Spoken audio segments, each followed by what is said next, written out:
Well, that was my drop right there. Good afternoon, everyone. This is James Gailliard, and welcome to the James Gailliard Show. It's 5:04. I apologize that we're 4 minutes late, but we're going to jump on in and get started. I've got some local things that I want to talk about. Well, statewide things, really, that I want to talk about. Which y'all got while you're out there, because they have me on a broadcasting on a different way today. If you give me a thumbs up while you're out there, let me know that you can hear me well and that I'm communicating well. I would appreciate that. Welcome to Choice 92.1 FM. We're together every Monday from 5 p.m. to 6 p.m. live. We're talking politics, news, culture, sports, some sports, a lot of religion, a lot of politics. And our whole premise here on the James Gailliard Show is that we know that in order to get people to a thriving life, a better life, that we're not going to be able to entertain them to that space.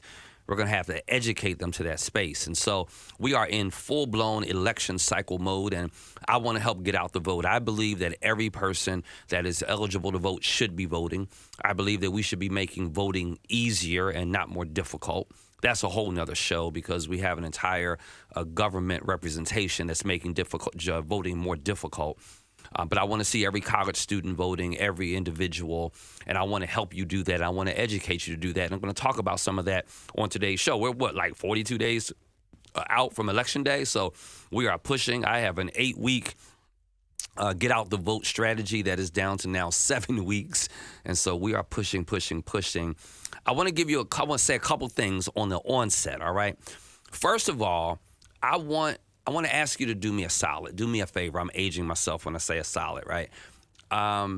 We've been using this hashtag WeVoteNC. Hashtag WeVoteNC. I don't, whatever your tag is about, if it's about happy birthday to my wife, if it's about we sure did have good church today, if it's about I love the job and the company I work for, I want you just from now until Election Day, I just want you to keep adding the hashtag WeVoteNC. We're not asking you to make a statement about who you're voting for. I mean, you're welcome to do that on your post, of course. This is a collective we. This weekend, we had a celebration of church and community and culture and civics. It was the intersection of the things that matter significantly in our lives. And we had a great time. We had a wonderful Friday worship service with Smokey Norfolk in concert and Dr. Freddie Haynes preaching heaven down. And we had Martin Luther King III with us for breakfast and the ballots. And then we had a wonderful HBCU Divine Nine Sunday at 10 a.m. We had our normal 8 a.m. service, of course, and at 10 a.m. that service. And then we had a FACE, F-A-C-E festival, Faith and Civic Engagement. If you did not hear last week's show, I want to encourage you. I laid out biblical reasons, or biblical proof as to why the church needs to involve itself in public policy and how we do that in a scripturally relevant and appropriate way. And so if you haven't watched that or seen that or heard that, please pull it up and share it with a friend. You can always follow me on my podcast as well, In Black and White. And so today, I want to give you some additional resources, and then I want to talk about some issues. And I want to ask you some questions. So there's going to be a whole lot of like you talking back to me today, okay? And so I'm going to be reading your comments at break. I'm going to be reading them throughout the week. And so please share this. If you would share this with whatever platform you're on, I would greatly appreciate that. So the first ask is that we just start using WeVoteNC. That's it. And we even have gear. We have merch, y'all. So if you want a hat or a shirt, we have them available. The shirts are available at Word Tabernacle Church. We're going to have hats embroidered this week, and they'll be available at the end of the week. And I just want people, like whether I am in Divine Nine or whether I attend a church, whatever my denomination, I want people to know that I'm part of the collective we that votes, because to the point of what I preached on Sunday, it's going to take all of us. We're going to really move forward with public education and removing health disparities and removing food insecurities and getting people to a healthier lifestyle. It's going to take all of us. And so I want to ask everyone, every time you're posting, to use hashtag WeVoteNC. The second thing I want to ask everybody to do, and if you can do that, give me a thumbs up or just say somewhere on this thread that, hey, I can do that. The second thing I want you to do is I want you to add an app to your phone, okay? I want you to add an app to your phone. The app is Vote Owl, O-W-L, Vote Owl. What it does is this app was created by Ken Romney. Ken ran for Congress once. Ken is one of those Silicon Valley tech geeks. And, he was just like, man, the way we're doing this is kind of cumbersome. It's antiquated, and we can certainly educate people in a better way. His hope with this was to create a space where all of your voting information is on one app. It's in one place. You don't have to bounce all over the place. So you remember I've been telling you to Google NC Voter Lookup and then put in your name, check your voter registration. It's going to be right there on Vote Owl for you. So what I want you to do is I want you to download Vote Owl. You just need to trust me. Because I'm not marketing or promoting for him. There's no cost to the app. Okay, so there are other ways that the app pays for itself, so it doesn't cost you anything. But it's going to help you engage with other people that are voting, what people are saying about voting, when people are voting. It adds a social element to our political engagement. And I think it's going to be very helpful. We can follow each other. We can see who other people are following and what their positions are. And so in the way that I'm working to become a trusted voice for you, I want you to see me on Vote Out and say, hey, Pastor Gailliard is supporting this candidate, and he says why. And Pastor Gailliard has just pushed back on this issue, and he explained why. And then you can share that information with other people, and we create a platform of engagement. So I want to ask you to go ahead and download Vote Owl, OWL. I want to, I don't know how many people are on the platform right now. I'll check it at the end of the show. But if you would do that, I think it's going to be very, very helpful. The other thing that I need your weighing in on in today's show, I'm going to talk about some public policy stuff, but I'm trying to give us resources and tools today. Okay, resources and tools. Now, here's the other thing. Beginning this week and now through Election Day, my plan is to host 3 weekly events, and I need your help. I'm going to do once a week, I'm going to do a desserts and democracy, okay? And it's going to be an evening, and we'll just have some desserts, and we're going to talk about the intersection of civic engagement and faith on a specific subject, okay? Once a week, I'm going to do a coffee and civics. You know how I do my coffee chat, right? Once a week, I'm going to do a coffee and civics. And some of these may be online. Like we may have a Zoom option. And so that's the morning option. And that'll just be, having coffee or maybe a continental breakfast of some sort, and then talking about some element of public policy as it relates to faith. And then the third is lunch and legislation. That's going to be the afternoon option around noontime, and we'll have a meal. Every one of these programs will last about anywhere from 30 to 45 minutes. It won't last longer than 45 minutes. And we'll have, a continental buffet style of food when we do have food. And I'm planning to have food on all of them. And we're going to have 2 or 3 learning objectives on on each one of these. And so some of these will be calls. Some of these will be in person. So my ask of you is twofold. Number one, jot down some locations you'd like for me to do these. So where would you like me to do a desserts and democracy in the evening? Where would you like me to do a coffee and civics in the morning? Where would you like me to do a lunch and legislation? And it could even be, where, if I'm doing lunch and legislation, I could maybe have lunch catered in from, Cafe Louverture or something. Have it there at the park or wherever we're going to be, and just have a patty together and talk. And so the first thing I need from all of you is and I'll do these anywhere literally in the state. I want you to hear me. I will do so. I'm shouting out Raleigh and Durham and Zebulon and Knightdale and Roseville areas, and of course Rocky Mount and Tarboro and Wilson, Princeville and Roanoke Rapids. All of those are givens. I will come to you, okay? And we'll have a recording crew there, and we'll be able to hopefully stream it out, push it out, and people will be able to see what we're talking about and what we're doing. I really want to see us make our civic engagement something that's a normal part of what we do.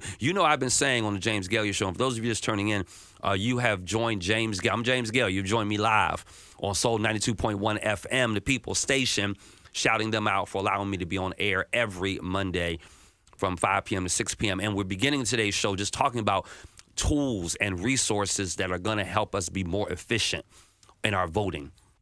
And so I want ideas from you about where you like me to take these events, okay? And then here's the second part. I want ideas from you on what you want, what is front of mind for you. What are the things you care most about? Is it inflation and cost of living? Is it immigration and border security? Is it healthcare? Is it jobs and the economy? Is it abortion? Is it climate and the environment? Is it civil rights and democracy? Is it national security and terrorism? Is it taxes and government spending? Is it guns and crime and violence? Is it the wars in Gaza and the Ukraine? Is it the social security system, or housing and homelessness, or hunger and food security, or LGBTQ plus and gender equality? Is it racism? Is it criminal justice reform? Is it global trade? Is it public education?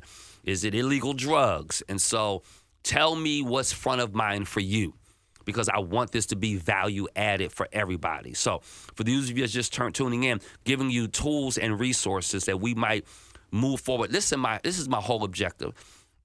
Do I care about who people vote for? Of course I do.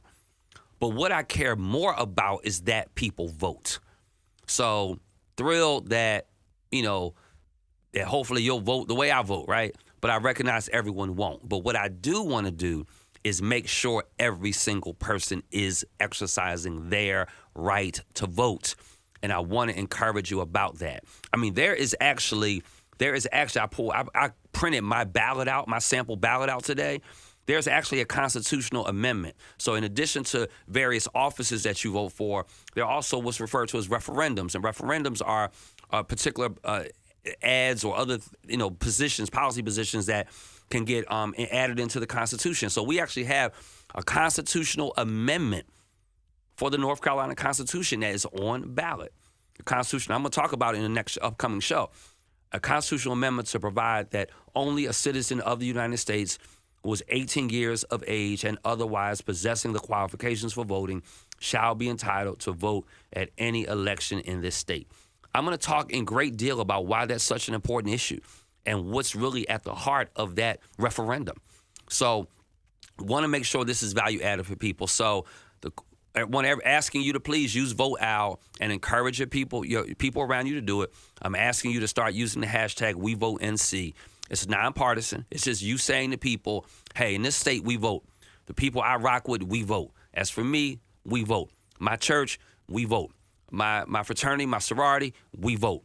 The other nurses I work with, we vote. The teachers I work with, we vote.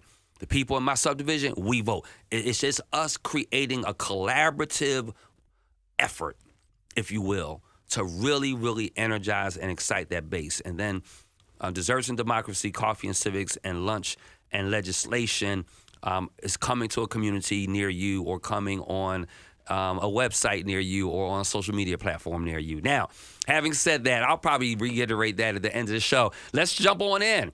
What's happened since we've been together last? Well, I'm going to start with Donald Trump and Mark Robinson. And Donald Trump was in Wilmington this week. And interestingly enough, it may be the first time since he's campaigned in North Carolina that he was minus his sidekick, who is Mark Robinson. As you know, Mark Robinson has made a lot of news lately because of some of things in his past. And let me just be very clear. I get that everyone has a past. I also want us to recognize that sometimes people's pasts are not still in their past. And that's what I think is really noteworthy about the story about Mark Robinson. And so I think a couple things that I want us to be mindful about. Number one, we're going to see a lot of Donald Trump and Kamala Harris in North Carolina.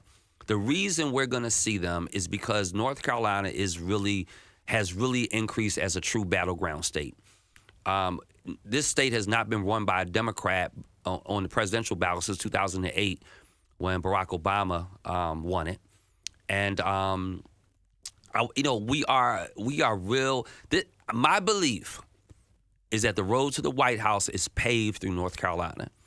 And I believe the road to North Carolina is paved through Eastern North Carolina.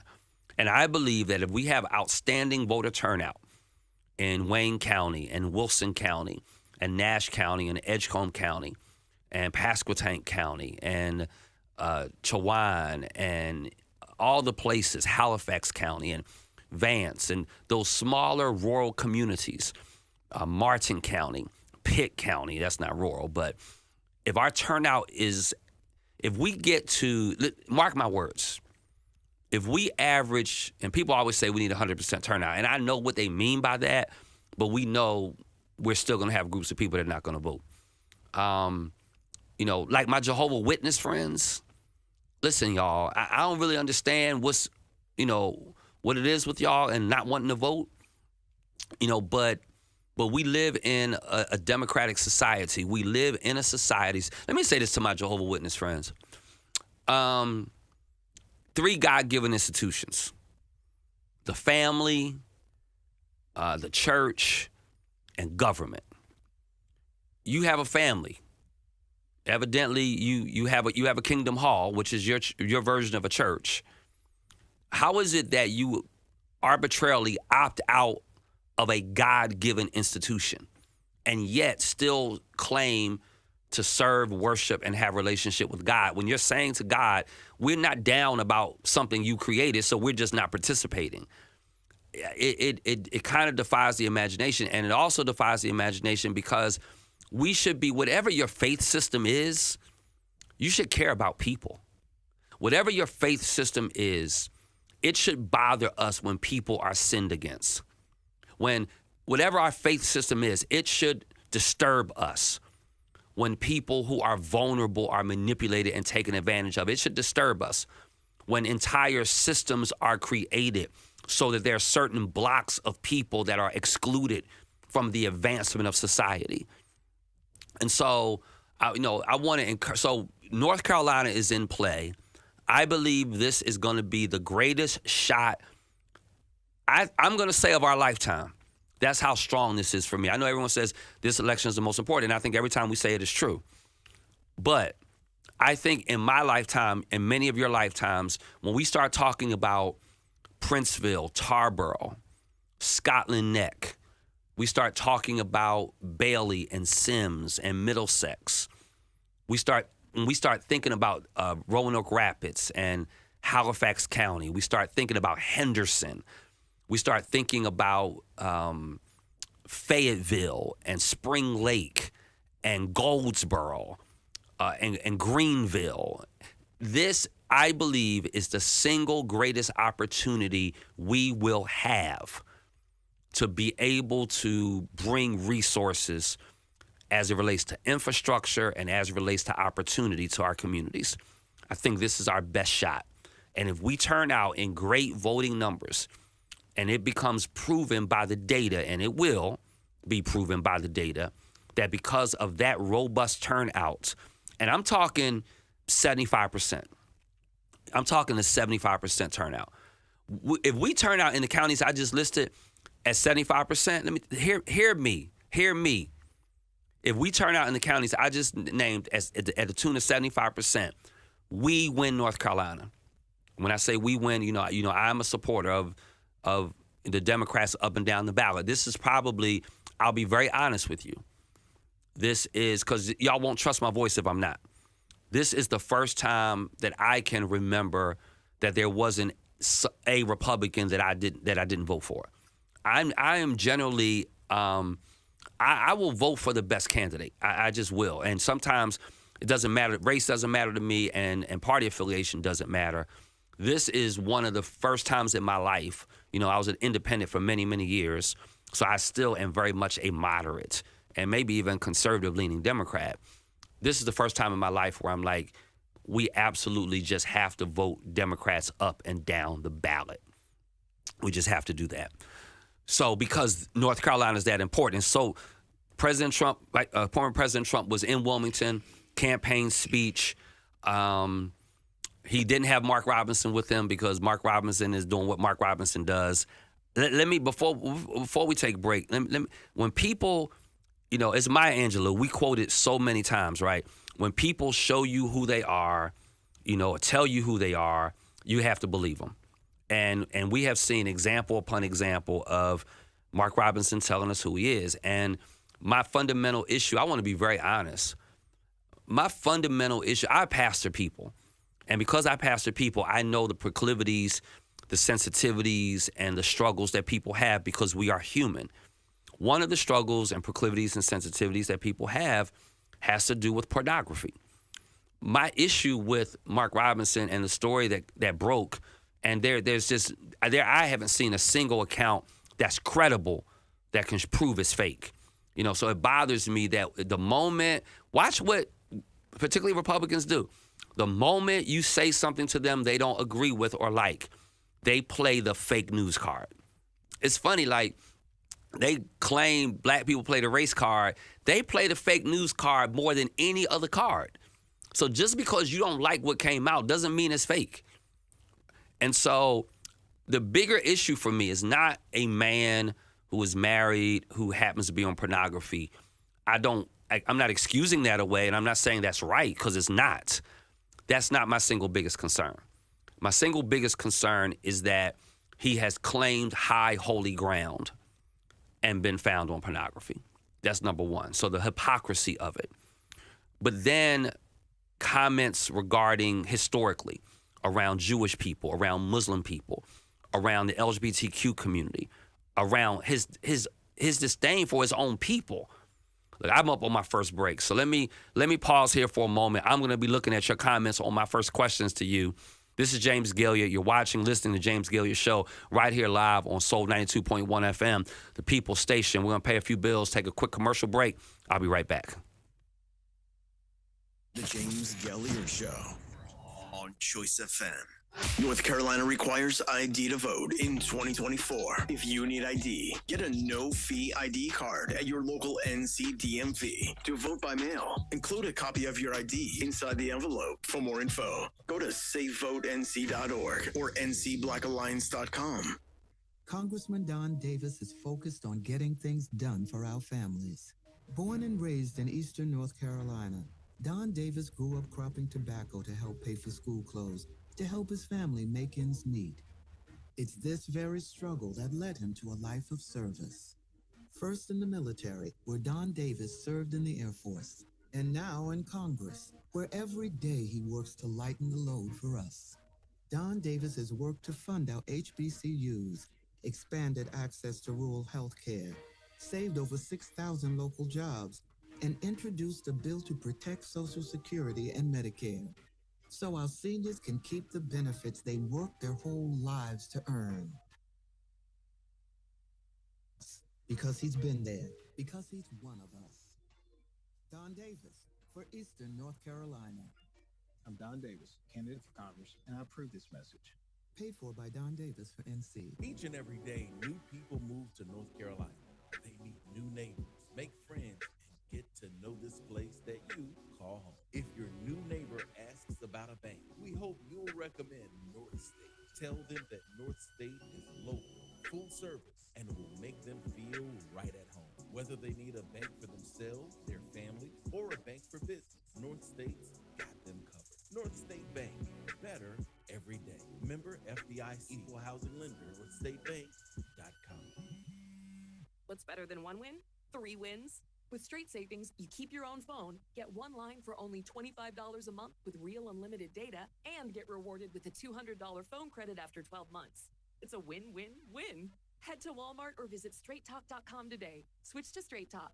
Less dollars, more sense. Straight Savings Plan enrollment requires compatible unlocked device and new line of service. Bonus device credit requires 12 months of active service. Offer ends if eligibility requirements are no longer met. Taxes and fees apply. For network management practices, see Straight Talk's terms and conditions. The James Gailliard Show on Choice FM. Family, we're back. I just got informed that we're having some technical difficulties all the way around, so we're going to be pushing out largely on YouTube. Don't know how successful we'll be with getting your comments. We're going to work really hard, and I appreciate Justin kind of grinding at this for me to make sure that we are in the place that we need to be in. So thank y'all for your patience, and we'll try to get this show out to you at a later time so that you can still watch it. So I'm talking about Mark Robinson and his being in the news lately, and I think that I really want to be done with the Josh Stein, Mark Robinson conversation. Like, I think that this is one of those situations where the Democratic candidate in Josh Stein is so superior than the Republican candidate that we need to just check this one off the box, agree to vote for Josh Stein, and then let's go to some other races. Because let me tell you what my concern is. My concern is that with all of the conversation and debate at the presidential level and at the gubernatorial level, which, you know, tend to be top of ticket or are top of ballot, that we're going to mess around and not have the turnout or the trickle off effect on the down ballot. And let's say Kamala Harris does win the White House, and I believe she will, and I hope she does. The truth of the matter is that if we don't wind up putting people in Congress and in the state Senate, in the U.S. Senate, then she just won't be able to influence anything. And the same thing for the governor. I'm going to talk about House Bill 10 in a few moments. I think I'm going to get to it. And so I'm spending a few extra minutes on Mark Robinson today because I just want this off of our radar. And I just want to be like, you know what? This one is over with. Let's now find out how we get the rest of the ballot handled. And let's find out how we get as many people to the polls as possible. And so, it's interesting. And part of the reason I'm talking about this, I was with Martin Luther King III on Saturday morning. He was at our church for Breakfast and Ballots, and he was the keynote speaker for that. And he and I did an interview together, and I'll be playing that over the next couple weeks. And I asked him about his comments, and he even commented on Mark Robinson's comment about Martin Luther King. Let me quote him for you, because I just want you to understand the kind of human being we're dealing with. And so he says, this is him. I'm quoting him on the porn site. Get that mother effer, commie, BAS, I'm not going to say it, off the National Mall. Robinson wrote about the dedication of the memorial to King in Washington, D.C. I'm not in the KKK. This is what Mark Robinson says. I'm not in the KKK. They don't let blacks join. If I was in the KKK, I would have called him Martin Lucifer Coon. This is black man talking about black. This is Mark Robinson, and some of this is fueled by Donald Trump, because Donald Trump has referred to him. This is what Donald Trump says about Mark Robinson. Now, this is the same Donald Trump. So I want you, do you see how dysfunctional all this is? You have J.D. Vance a few years back saying that Donald Trump was America's Hitler. Now he's his running mate. And this is not about kissing and making up. This is just about how poorly they understand the issue of character. Donald Trump called Mark Robinson Martin Luther King on steroids, praising his character. Now, here we are. He doesn't even want him on the stage with him. So he goes from calling him Martin Luther King on steroids, the same Martin Luther King that Mark Robinson calls Martin Lucifer Coon. This is crazy. Now he doesn't even want him on the stage with him because his character. Can you imagine what your character must be like when Donald Trump doesn't even want to associate with you? He's not associating with him because he's black. He's not associated with him because he's Republican. He's not associating with him because of his character. This is Donald Trump choosing not. So when Donald Trump, with the zero character he has, is saying to Mark Robinson, don't come to Wilmington. Do not campaign for me. Do not stump for me. Do not represent me. You are not a surrogate for me. That should let us know the kind of human being that we're dealing with. And I'm going to be doing a whole show on black male voting and the historical, like where we have come from as black men and what our vote needs to look like and why. Because I know there are a lot of confused, I don't know if there's a lot of confused people, but there's enough confused people. So Mark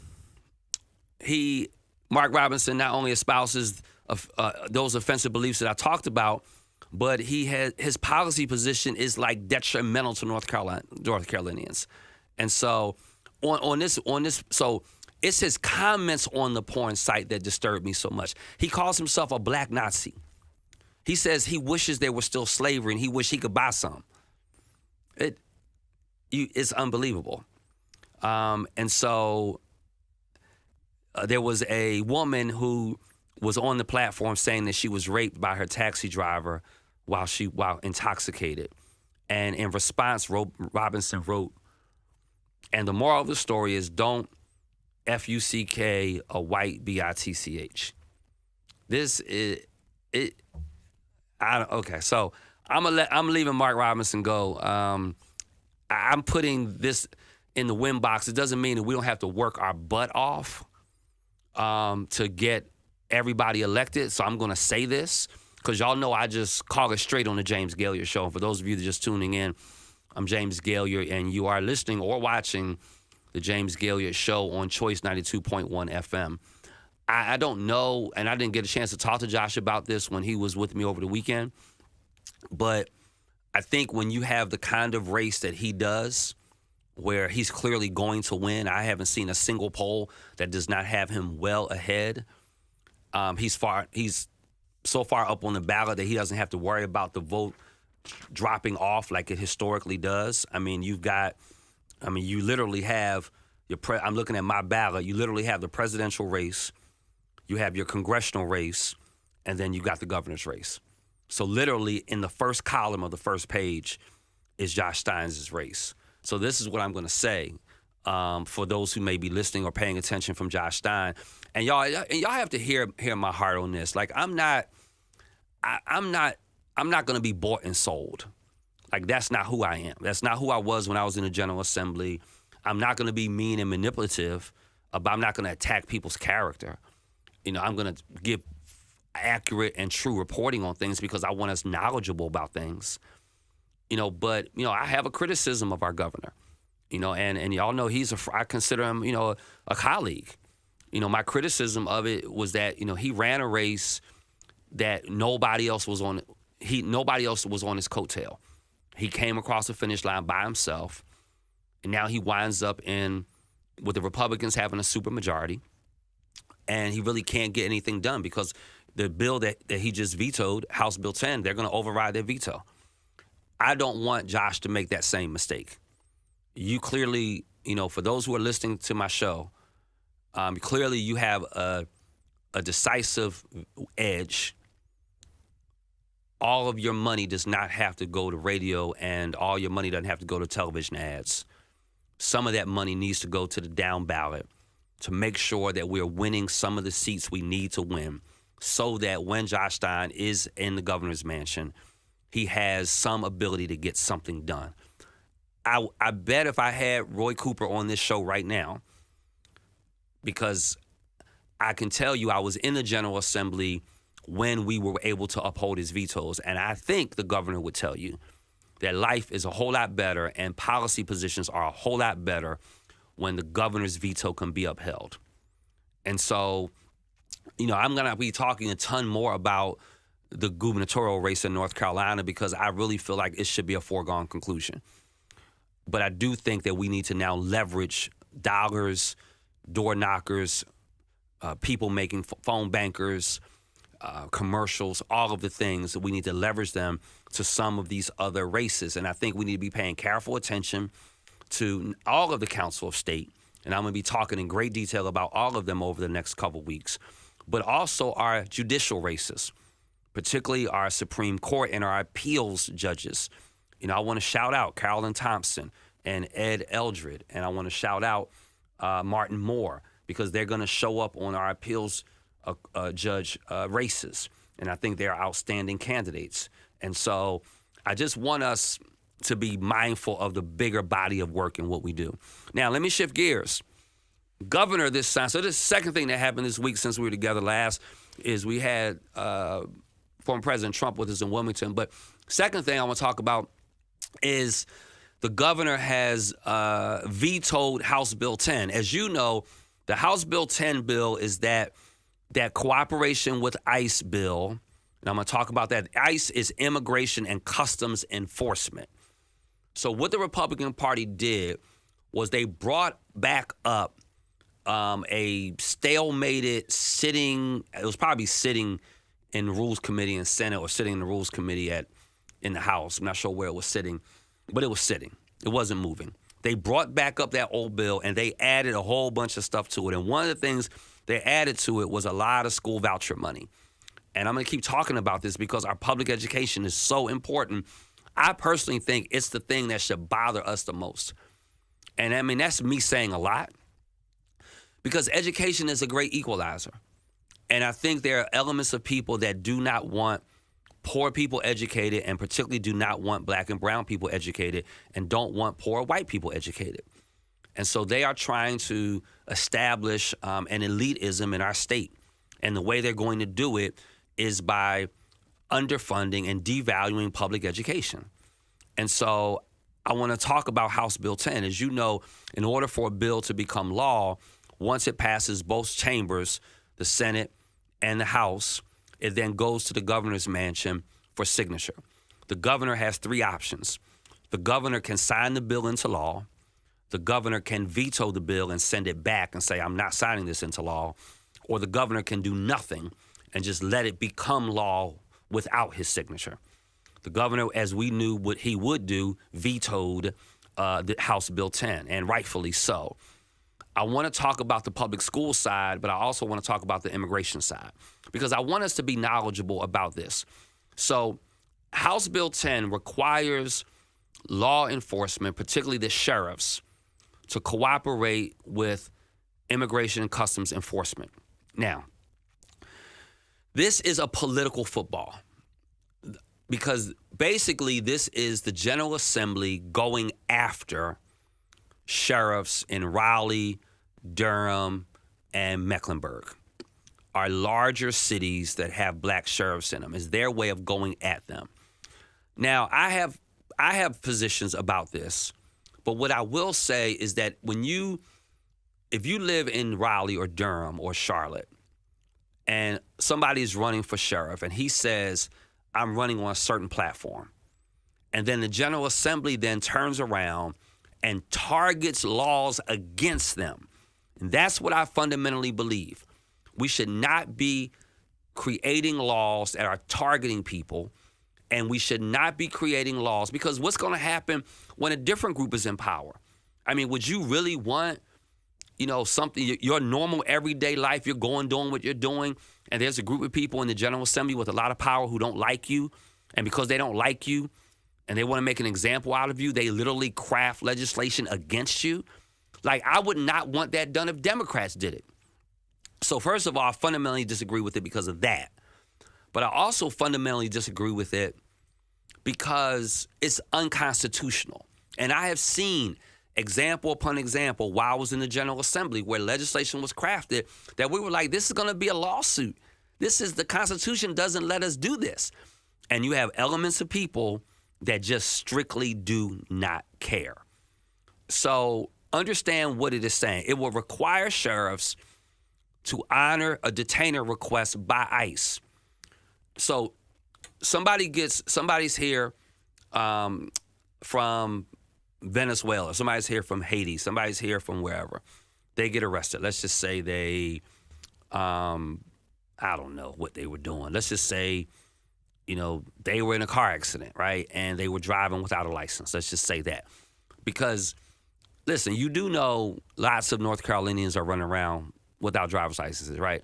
So when they make immigrants are the only ones doing this, and that's just stupid. Lots of people are doing it. Doesn't make it right for anyone, but lots of people are doing it. So let's say they get arrested for driving without a license. And then the sheriff decides, well, we're not going to hold them. But then ICE gets wind of the fact that somebody was driving illegally in Durham or in Raleigh or in Charlotte. So ICE then sends a detainer request and says, I want you to hold them. Don't release them. They're in a position to be released, but don't release them. Now, I know what you're thinking. You're thinking, well, what is wrong with them holding the person? This is what's wrong. When they send that detainer request that's not an order that's been signed by a judge. So now you have government officials that are not in the judicial branch empowering themselves to do what only a judge or a magistrate should be able to do. So it'd be one thing if they said we have a detainer request is signed by judge thus and such. That's not what it is.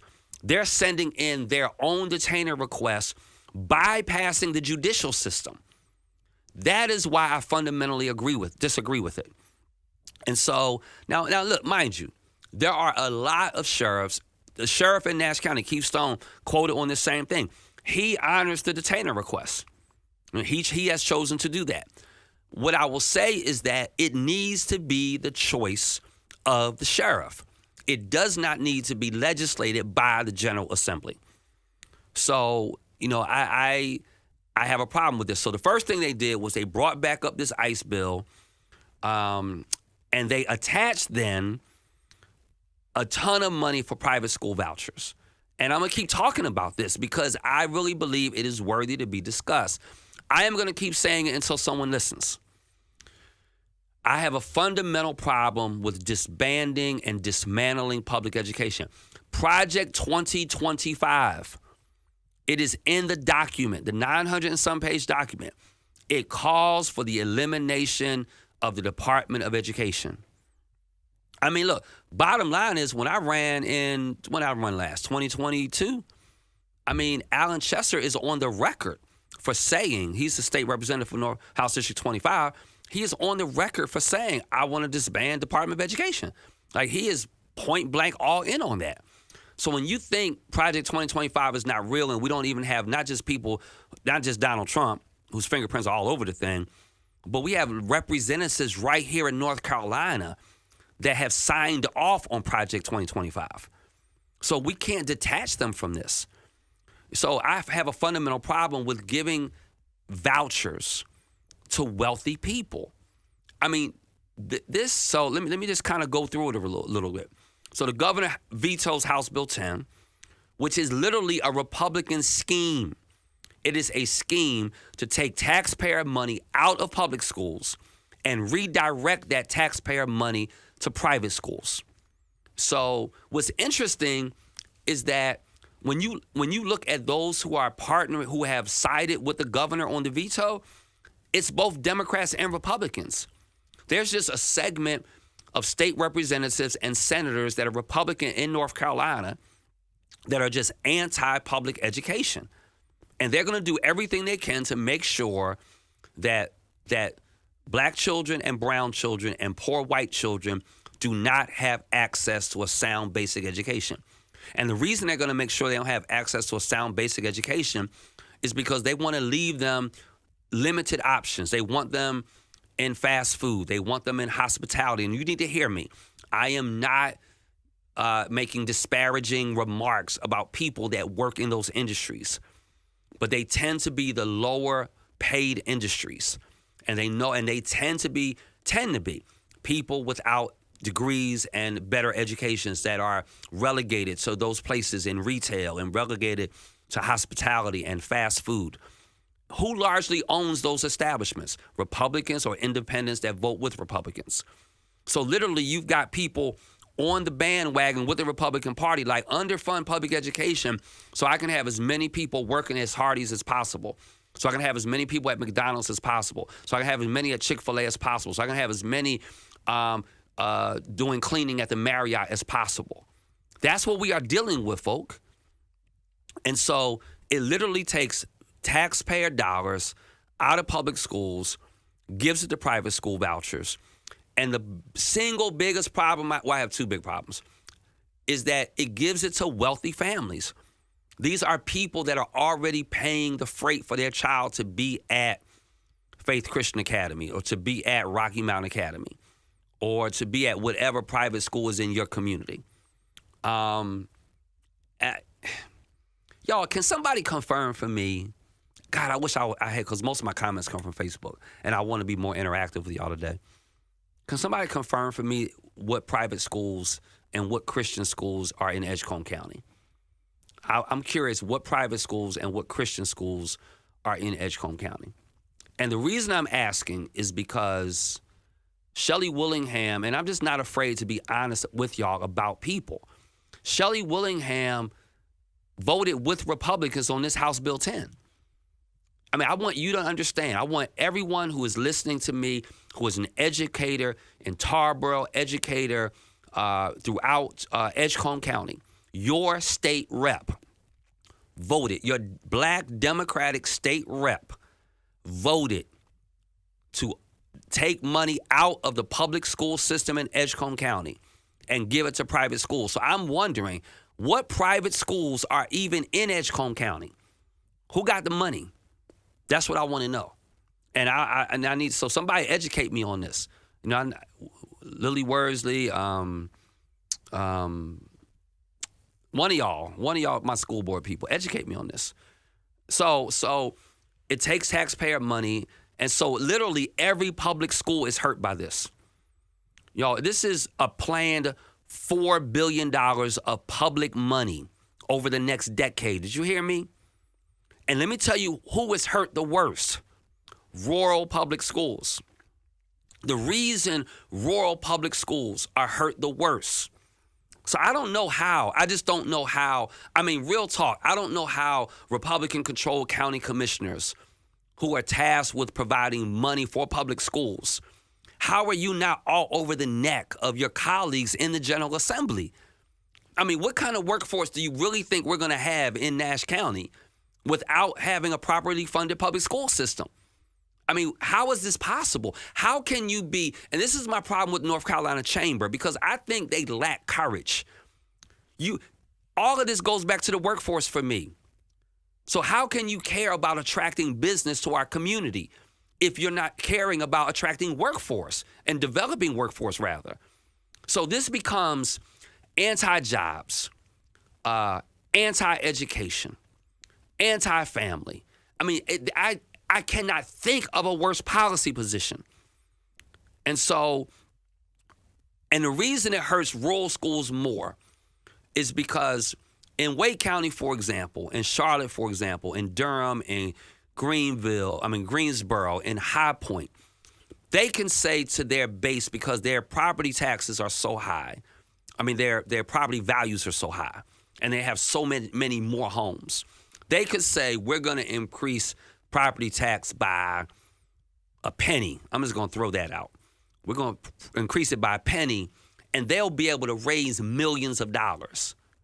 In Nash County, you can't do that in Raisman. You can't do that in Edgecombe County. You can't do that in Halifax County. So the people that are being hurt the worst are in rural communities. And so, you know, this one bill, and I hate to be like a one-issue voter, but this one bill right here is why I can't vote for Alan Chester. I can't do it. If you're going to dismantle in front of my face public education, strip the workforce, strip good school, the possibility of good schools for the kids that go to my church. And listen, I need y'all to hear me. The main reason I'm anti-vouchers is because we underfund public schools. If we properly funded public schools and then we wanted to then give a legitimate choice to parents within a certain income range, I would not be in opposition to that. I am in opposition to 90% of kids being screwed. That is what I'm in opposition of. And if you have a mindset of my kid is fine, so to hell with the rest of them, then and I'm sorry, but this is something I'm just passionate about. And so, all right, y'all, I got to take a break. It's 5:52. I'm up on my last break. This is James Gailliard. You're watching the James Gailliard Show right here on Choice 92.1 FM. I'll be right back after this break. The James Gailliard Show on Choice FM. AURN News. In a shocking revelation, North Carolina's Republican gubernatorial nominee, Lieutenant Governor Mark Robinson, is facing allegations of posting disturbing comments on a pornographic website over a decade ago. According to reports, he used an anonymous username, allegedly made inflammatory statements supporting slavery, referred to himself as a black Nazi, and shared inappropriate memories from his teenage years. Robinson has denied the claim, stating that the comments are not his, also blaming possible AI. However, it's not the first time he's been in the spotlight for controversial remarks. The potential fallout from these allegations could impact not only Robinson's campaign, but also other Republicans on the ballot, including former President Donald Trump. North Carolina is a crucial state, and any toxicity from Robinson's campaign could have ripple effects. But despite the controversy, Robinson is still in the race against State Attorney General Stein. Democrats are already using the news to connect Robinson to Trump, who has praised Robinson in the past. For AURN News, I'm Ebony McMorris. The Aggie Homecoming Concert. Bryson Tiller, Lotto, Bossman D'Lo, Mariah the Scientist, Rob 49, and your host, Desi Banks. October 19th, Greensboro Coliseum. Get your tickets today. Craven Crabs presents Southern Soul Sundays with Les Long. Craven Crabs at Touchdown Sports Bar, Tower Shopping Center in Raleigh. 984-286-7260. Craven Crabs. The new bonus edition Buck Scratch-Off's got a first-ever bonus game in the Outback. You mean on the back, not Outback. What's on the back? The bonus game. Then what's on the front? Prizes up to $1 million. I thought the game was called Bucks. It is. Just forget it. Crikey, mate. Don't go telling people to forget it. The whole point is for them to be remembering it. The all-new bonus edition Buck Scratch-Offs from the North Carolina Education Lottery. Must be 18 to play. Approximate overall odds of winning are 1 in 3.81 to 4.75. Problem gambling helpline 877-718-5543. Tommy! I can't wait for golf this weekend, huh, buddy? Time flies. Love you, man. Oh, don't forget your knee brace again. We aren't in college anymore. Moments together matter, so help protect yourself from RSV. If you're 75 or older or 60 plus with a chronic condition like asthma, COPD, heart disease, or severe diabetes, you're at higher risk of landing in the hospital from RSV, and there are no prescription RSV treatments. Check eligibility and schedule your RSV vaccine at vaxassist.com. Sponsored by Pfizer. The James Gailliard Show on Choice FM. I'm back, y'all. Thank y'all. I was able to jump on your on Choice FM's Facebook page and get some comments that all of you are sharing, and this is helpful, and I appreciate that. And so, let me just kind of jump back in, and I'm not, I don't want y'all feeling like I'm coming for certain people, because that's not it. I think what happens is that there is an assumption that nobody will know how they voted. And I think one of the things that we have to do is that we have to start making voting, how our legislators vote, we've got to make it very public. And so that vote has to leave Raleigh and come to Rocky Mount. It has to come to Tarboro. And we need to hold them accountable. It is a disgrace for any person to vote for House Bill 10 and not be advocating for traditional public schools. That's just a disgrace. So this bill encourages families to send their children to private schools, even in other counties. So I want, and I think Sean just said that people are being bused to Faith Christian Rocky Mount Academy. That's exactly right. So I want you to think about what that means. Taxpayer dollars go in. You live in Tarboro. Your taxpayer dollars are going to Edgecombe County schools. The North Carolina General Assembly establishes a system to bust that child out of Tarboro, send them into Rocky Mount, put them in a private school, and then have the taxpayer from Tarboro pay for it. That is crazy. And let me go deeper. I'm not talking about any particular person. I'm just giving you a scenario. So you have a scenario of a physician in Tarboro who makes $130,000, $150,000 a year. They decide, I want my child to have a good education. I'm not satisfied with Tarboro High. Just throwing this out as a scenario. So I'm going to pay for my child to go to Rocky Mount Academy. And so I make enough money, I can do it. This new system says, oh, no, sir. We're going to give you almost $4,000 of tax money from teachers who teach at Tarboro High School. We're going to take their tax dollars and we're going to send their tax dollars out of Edgecombe County, and we're going to send them to Rocky Mount at Rocky Mount Academy. So you, sir, in your elitism, can have a different and a better education for your child. And then let me tell you what it also does. There are a few black children that are taking advantage of these opportunity scholarships. But by and large, these are higher income people. And the reason they're higher income people is because the scholarship money is not, the voucher money is not enough to pay the full freight. So you still have to have enough disposable income to be able to pay the rest of the bill. So what's happening now is we are resegregating public schools. So by and large, the children that are going to be left are black children. And what's going to happen is you're going to have an underfunded school system with the majority of the children being either black or poor white children. And you're going to have private schools that are largely white, and I hate to say it this way, with a handful of token black children in them. So we are in the midst of resegregating public education. And it is happening right in front of us. And we have legislators in rural communities like Michael Ray, even though he lost his reelection, like Michael Ray who voted for this, like Shelley Willingham who's voted for this. Unacceptable, family. So we have to do a better job. This is why we have to become better educated. This is why I'm going to say more about this. I'm out of time. I want to go back to where I started so I can land the plane where I took off. I want everybody starting to use the hashtag WeVoteNC. And I want to ask you to download Vote Owl. And we're going to start following each other and start sharing information with each other on Vote Owl. And I want some of your thoughts on desserts and democracy, coffee and civics, lunch and legislation. Where should I have them? Some of them are going to be on Zoom, but some of them are going to be in person. And what do you want me covering? What do you want me covering? Because when I cover that material, I'm going to have experts with me. And we're going to be able to have a real community conversation about things that are going to advance all of our lives. Y'all are the best. I love you. I appreciate y'all tuning in. We had a much smaller viewership today because I couldn't get out on my Facebook page, but we're gonna save this and push it out so you have it later on, and hopefully you'll share it with someone else. I'm James Gailliard. You've been listening to the James Gailliard Show right here on Choice 92.1 FM. I will see you next Monday at 5 p.m. Until then, check your voter registration, download Vote Owl, and make sure you have a voting plan. I'm out of time, but I'm not out of talk. I'm out of clock, but I'm not out of content. I'll see you next Monday.